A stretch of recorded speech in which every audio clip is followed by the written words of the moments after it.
recolhendo intimamente, unindo os nossos melhores sentimentos, elevando os nossos pensamentos ao alto, para agradecermos a Deus, nosso Pai, ao nosso Mestre Jesus, pela oportunidade de aqui estarmos. E pedimos que envolvam esta casa de oração em luz, para que todos os trabalhos desta noite transcorram em clima de paz, de fraternidade, e que cada um de nós possamos nos sentir abraçados por esta luz, por este ambiente que nos acolhe.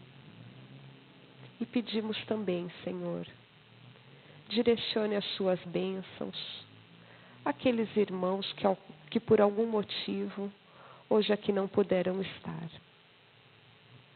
E assim permita que iniciemos esta conversa da noite. Que assim seja.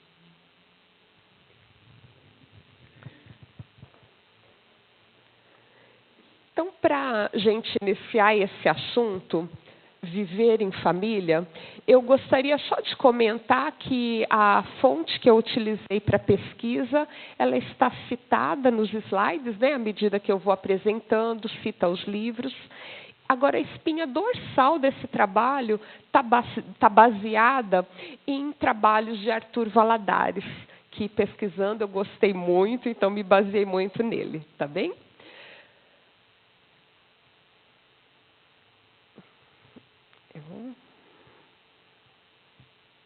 Eu só preciso me acertar aqui. Eu estou direcionando para o lugar errado?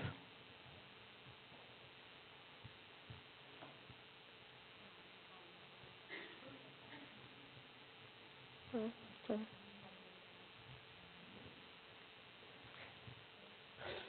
Eu não sei o que eu estou conseguindo fazer.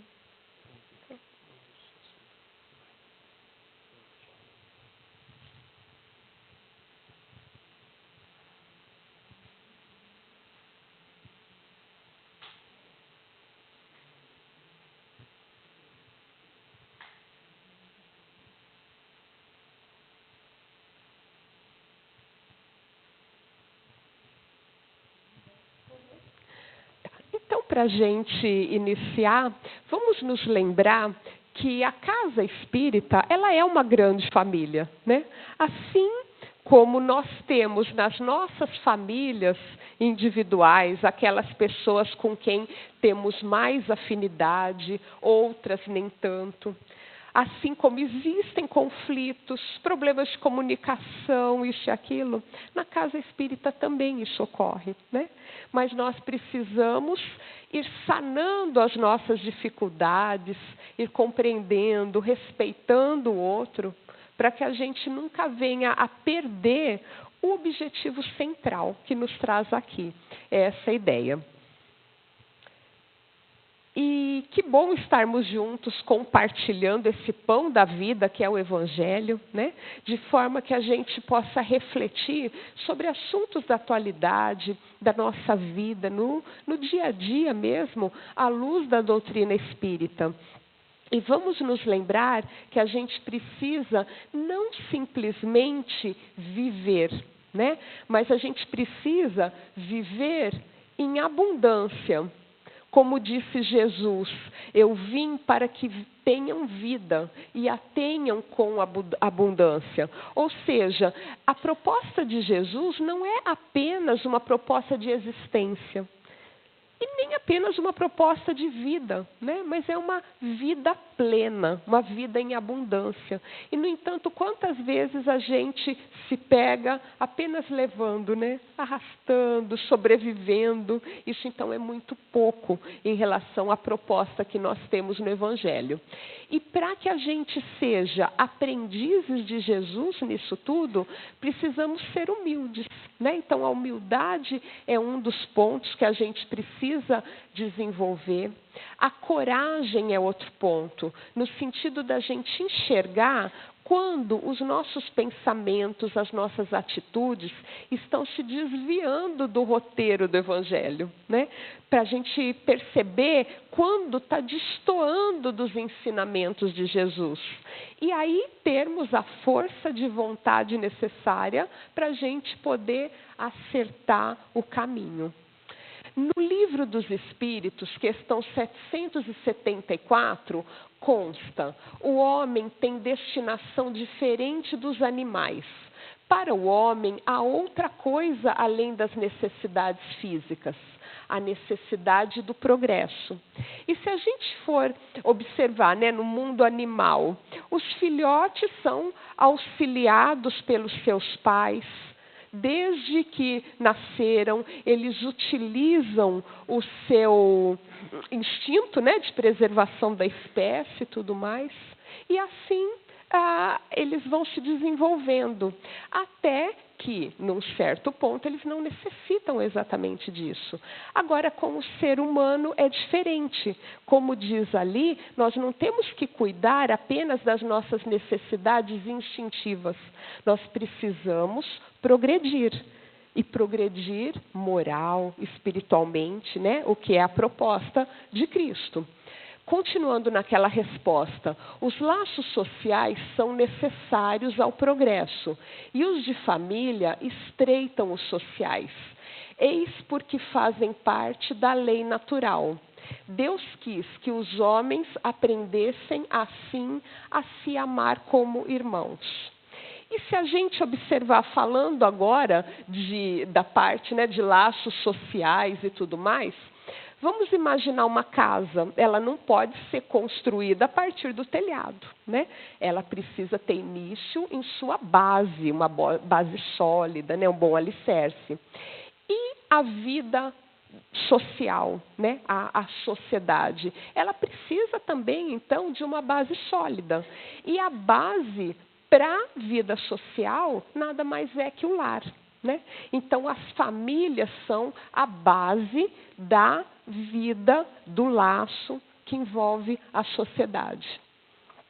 Neste exemplo, né, um ninho aí de águias, a partir do momento que os filhotes se desenvolvem e têm condições de alçar voo, ir mais longe, assim eles o fazem. E nós, seres humanos, à medida então que a gente se prepara, e por isso precisamos estar bem preparados, né, precisamos alçar voo com a humanidade. No capítulo 2 do livro Jesus no Lar, a sogra de Simão Pedro pergunta para Jesus: Senhor, afinal de contas, que vem a ser a nossa vida no lar? Iniciamos a tarefa entre flores, para encontrarmos depois pesada colheita de espinhos. No começo é a promessa de paz e compreensão. Entretanto, logo após, surgem pedras e dissabores. E é assim, né, sem querer desiludir os mais jovens, os que estão iniciando aí a vida 2, no início parece que vai ser uma eterna lua de mel, né? Mas a gente sabe que depois as coisas vão mudando um pouco de figura. Mas vamos ver a continuação, né, do capítulo, o que Jesus então responde para ela. O lar é a escola das almas, o templo onde a sabedoria divina nos habilita pouco a pouco ao grande entendimento da humanidade. O lar, na maioria das vezes, é o cadinho santo ou o forno preparador. O que nos parece aflição ou sofrimento dentro dele é recurso espiritual. O coração acordado para a vontade do Senhor retira as mais luminosas bênçãos de suas lutas renovadoras, porque somente aí, de encontro uns com os outros, examinando aspirações e tendências que não são nossas, observando defeitos alheios e suportando-os, aprendemos a desfazer as próprias imperfeições. Então fica bastante clara, né, a resposta dele. E é por isso, então, que ele ainda prossegue dizendo que o lar é um curso ligeiro para a fraternidade que desfrutaremos na vida eterna. Sofrimentos e conflitos naturais em seu círculo são lições. Jesus, ele nos falou o tempo todo, né, se a gente for analisar, de relacionamento, de melhorar as relações, de um fazer ao outro o que gostaria que fosse feito para si, né? Então, imaginem, se nós precisamos construir algo melhor, é só mesmo compreendendo, amando, respeitando, que a gente vai poder iniciar esse caminho. E isso seja na nossa vida profissional, no trânsito, né? Na escola, onde for.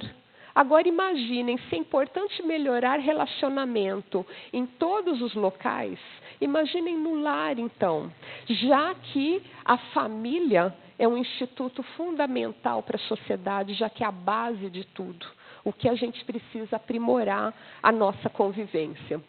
Portanto, hoje eu trago mais são perguntas mesmo, para que a gente possa refletir. Iniciando uma delas, qual a finalidade então da família? Qual o papel de cada um de nós dentro da nossa família? E qual o papel da família de cada um de nós na construção da sociedade? Não de uma sociedade qualquer, mas daquela sociedade que a gente idealiza, né? Onde todos têm seus direitos respeitados, têm condições de conseguir aquilo que necessita, têm direito a ser felizes conforme a condição, né, espiritual lhe permita. E no capítulo 1 desse mesmo livro, é dito que a casa do homem é a legítima exportadora de caracteres para a vida comum. Ou seja, é da nossa família que exportamos as criaturas para compor a sociedade, né? Então, se a gente analisar grosso modo, as famílias formam a sociedade.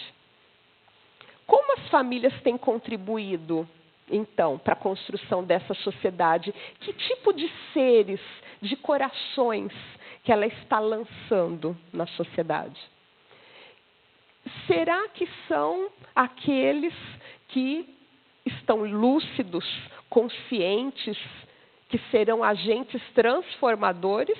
Ou será que são seres padronizados, né, para reproduzir? Ou seja, mais do mesmo, né, que a gente tem visto por aí. Eu próprio, como eu me posiciono nas minhas relações sociais? E nós espíritas, então, que temos conhecimento do que é a verdadeira vida, o verdadeiro tesouro, né? Como que, diante desse conhecimento, eu me posiciono? Porque não adianta a gente ter uma visão espiritualizada e agir como todo e qualquer materialista, né? Alguma diferença tem que haver. Agir de forma a ficar apregoando o individualismo, o imediatismo, não vai nos levar a transformação alguma. Portanto, a proposta da família com uma visão espiritualizada jamais vai ser, por exemplo, a do sucesso do filho. Quando eu digo sucesso, é aquele sucesso apregoado pela sociedade, né, a custo de qualquer coisa. Não importa que o nosso filho seja uma celebridade, seja um milionário, o que importa é que ele seja pessoa de bem, seja qual a atividade, a profissão que ele escolha. Então, é isso que uma família com uma visão espiritualizada, ela deve almejar, formar homens e mulheres de bem. Portanto, quais os valores estamos disseminando para eles? Na questão 685 de O Livro dos Espíritos consta: quando se pensa na massa de indivíduos lançados a cada dia na torrente da população, sem princípios nem freios, entregues aos próprios instintos, devem causar espanto as consequências desastrosas que resultam disso? Uma questão bastante grave, né? Porque ao observar a sociedade, o que a gente vê de pessoa desesperada, angustiada, né? Isso retrata justamente que os valores que sempre foram buscados como sociedade não satisfazem mais, porque a sociedade está adoecida. E, com isso, a gente vê cada vez, de uma forma mais assustadora, várias feridas, né? Como o materialismo, o hedonismo, que é a busca pelo prazer acima de qualquer coisa, o consumismo, o imediatismo. E tudo isso é fruto do egoísmo, que, como diz na codificação espírita, é a maior chaga, né? É a causa radical, porque é a raiz dos outros males. Então, são necessárias mudanças. Só que as pessoas geralmente se assustam, mas mudança? Como que eu vou contribuir para mudar alguma coisa, né? Como o alcance da minha ação pequena, isolada, vai contribuir para transformar alguma coisa? Só que a gente precisa se lembrar que Jesus, ele sempre nos trouxe uma proposta onde nós não vamos encontrar a árvore pronta, né? É sempre através da semente. Então, a gente, apesar das nossas ações serem pequenas, serem num âmbito restrito, elas são sementes que a gente não pode desistir delas, né? Temos que plantar, temos que cultivar, para que elas possam ir aí germinando e tudo mais. Então, na nossa própria família, com uma educação, um relacionamento mais consciente, já é uma forma de contribuirmos, né? Um início que seja. Portanto, nós somos, sim, corresponsáveis por tudo que vemos aí fora, né? Quando a gente fala, a sociedade de hoje, eu faço parte dessa sociedade, a gente faz parte dessa engrenagem. Então, minhas atitudes, meus exemplos estão colaborando para quê? O egoísmo é uma chaga, né? Que nós falamos de uma pandemia também. Pandemia é uma doença que ela se alastra e vai gerando outras em decorrência. Portanto, cada vez mais nós vemos a questão da intolerância, do individualismo, do orgulho, da agressividade, do ódio. E como nos posicionamos diante disso tudo de uma forma verdadeira? Será que ainda carregamos inúmeros preconceitos? Na questão 775, é perguntado qual seria para a sociedade o resultado do relaxamento dos laços de família. E a resposta é bastante objetiva: uma recrudescência do egoísmo.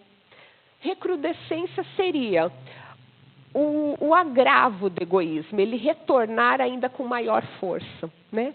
Então, nós que até agora falamos do egoísmo, de todos os males que ele gera, imaginem então com o relaxamento dos laços de família, né?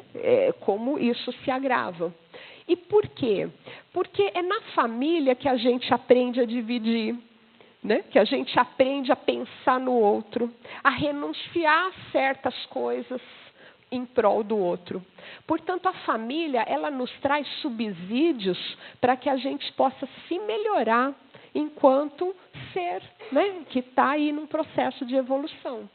Tanto que no livro Desafios da Vida Familiar, o Espírito Camilo diz: haverá sempre maior disposição para pensar em si e somente em si, toda vez que nenhuma necessidade houver de pensar nos outros. Então, nós precisamos, né, desse ambiente. E, por outro lado, vemos a guerra, a falta de ética, a corrupção, os mais variados tipos de preconceitos alastrados por aí, essa questão ambiental, né? E se a gente for analisar, isso tudo acaba sendo incentivado até mesmo por quem? Por aqueles que deveriam ser exemplos para nós, por instituições que jamais poderiam apresentar esse tipo de atitude, né? Então, a coisa realmente é grave, o que mostra que a sociedade está doente e que a gente precisa realmente repensar em muitas coisas.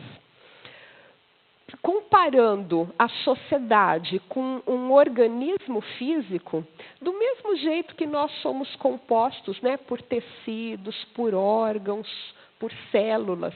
A sociedade também é composta por partes menores. Então, se uma célula está adoecida, é claro que vai comprometer todo o organismo. E essas células adoecidas, elas não têm que ser erradicadas, elas não têm que ser eliminadas da sociedade, elas têm que ser tratadas, né? Para que possa haver aí uma evolução e um convívio. Portanto, se a gente for analisar isso tudo, essa sociedade adoecida, em grande parte é resultado, né, da falta de valores, de princípios, que anda permeando aí em meio à família. Portanto, sendo a família a célula máter da sociedade, para que haja saúde do todo, tem que ter saúde da parte.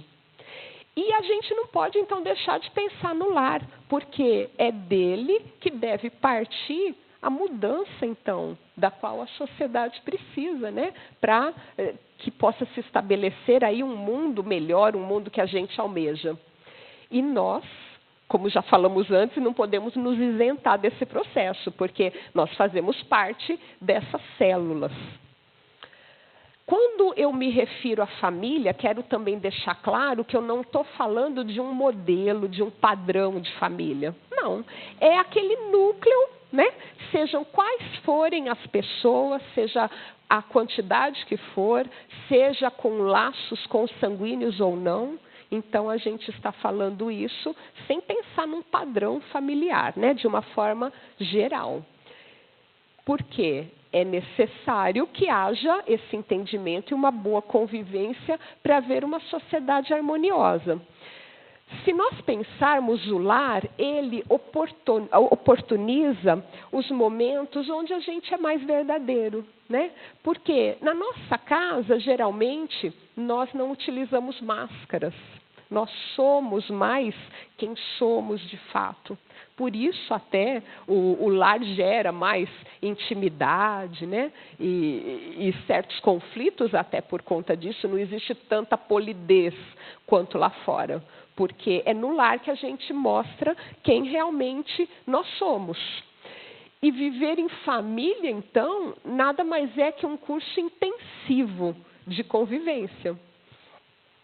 Tanto que no livro Vida e Sexo, Emmanuel diz: temos no Instituto Doméstico uma organização de origem divina, em cujo seio encontramos os instrumentos necessários ao nosso próprio aprimoramento para a edificação do mundo melhor.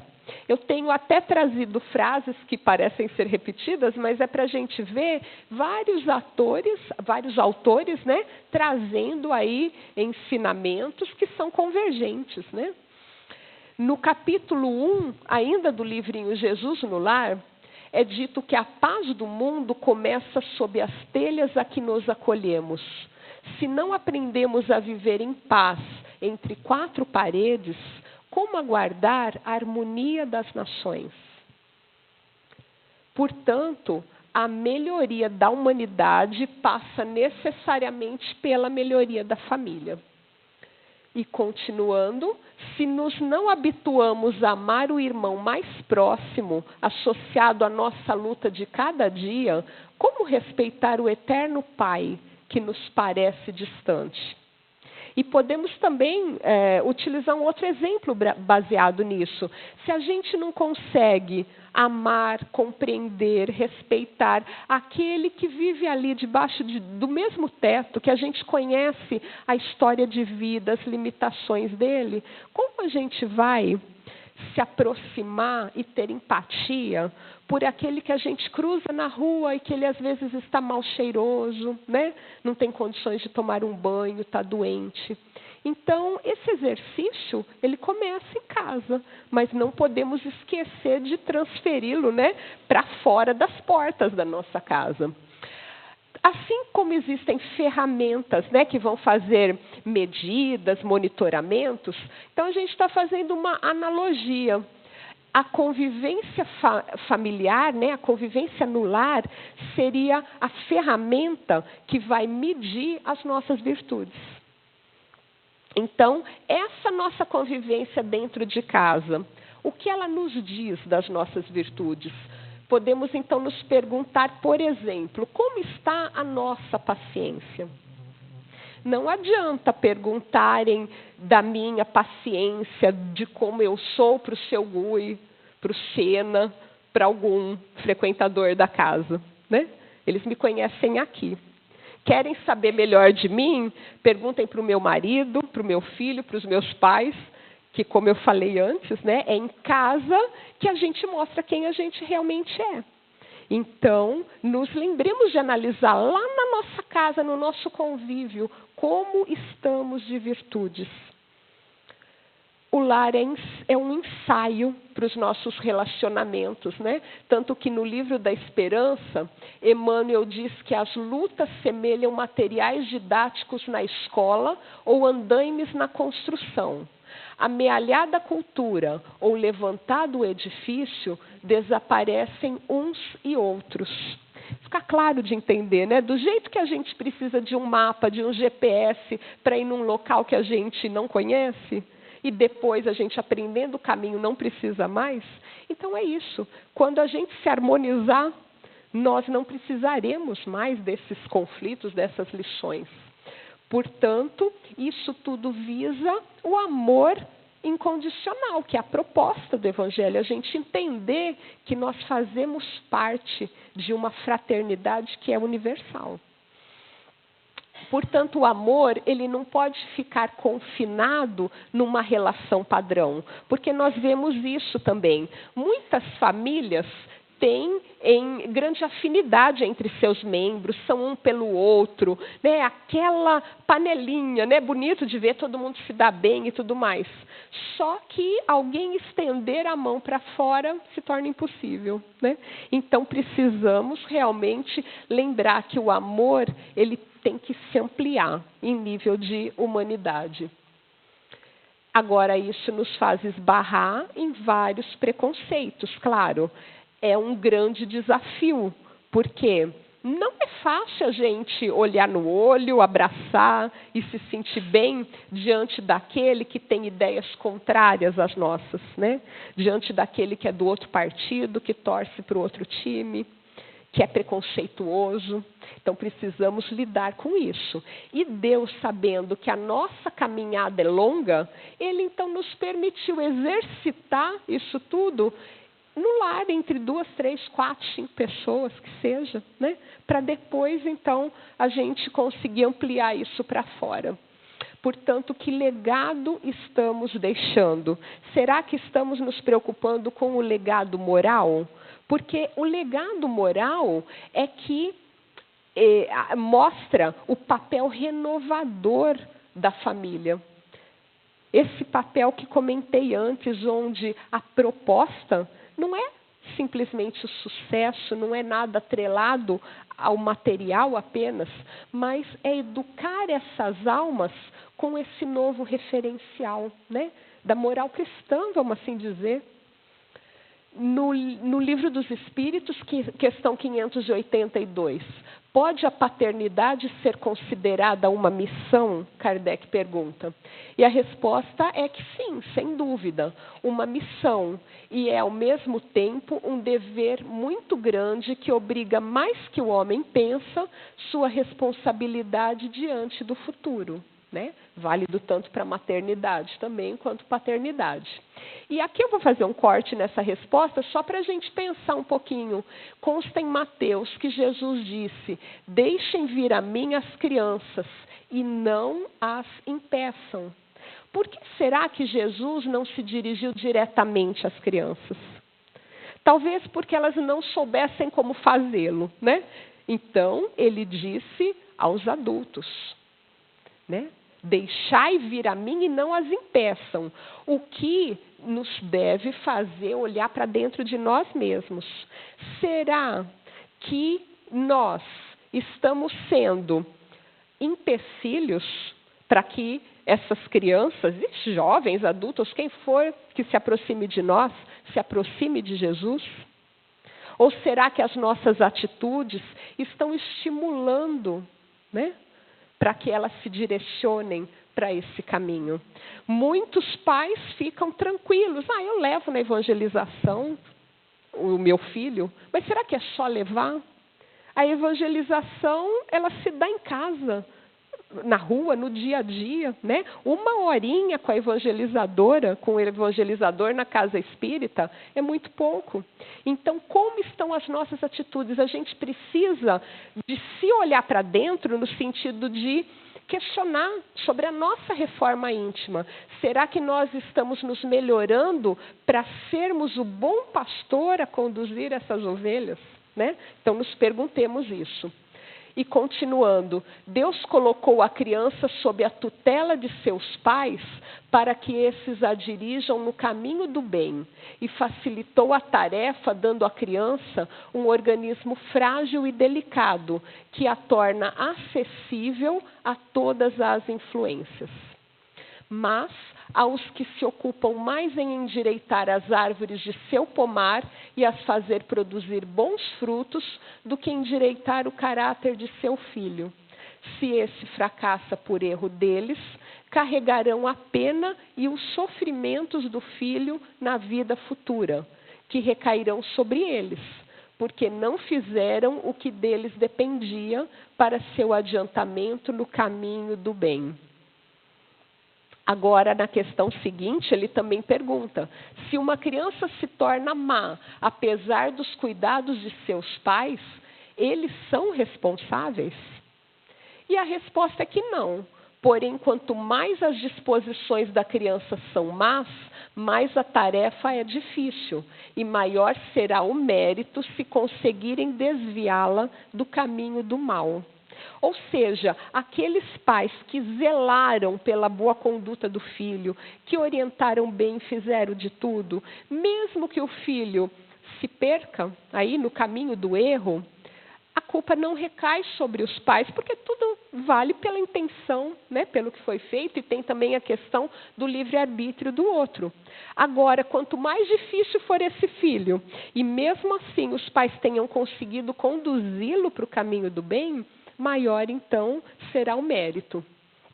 Portanto, a reencarnação ela é um portal, né, para que a gente receba nas nossas famílias aqueles seres que precisamos acolher. Portanto, é muito sério tomar essa decisão, né, de acolher alguém, seja por laço consanguíneo ou não. Precisamos ter clareza dessa missão.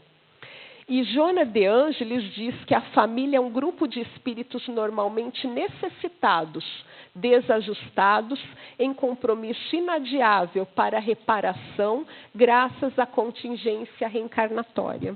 Então, é exatamente isso, né? Os que nós recebemos, assim como nós, trazemos uma bagagem, trazemos um histórico que precisa, né, de ser vencido no sentido dos conflitos serem minimizados, serem eliminados, para que a gente exercite cada vez mais a compreensão, a aceitação do outro.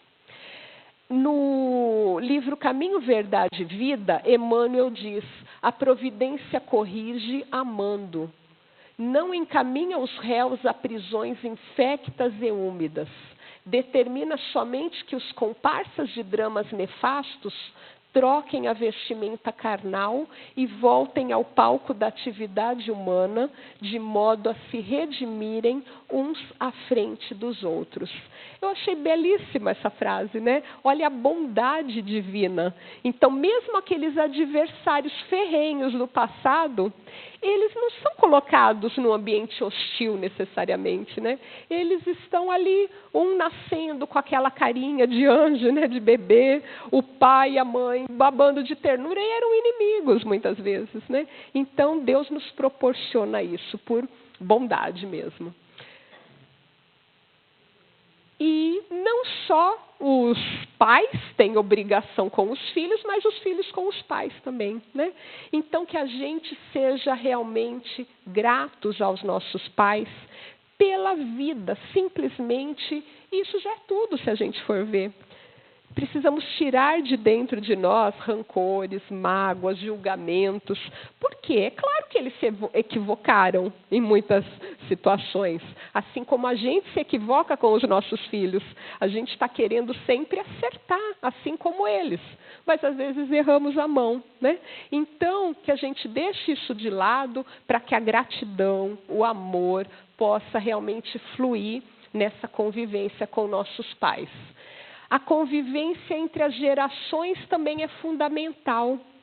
Como que nós vamos compreender, respeitar uma idade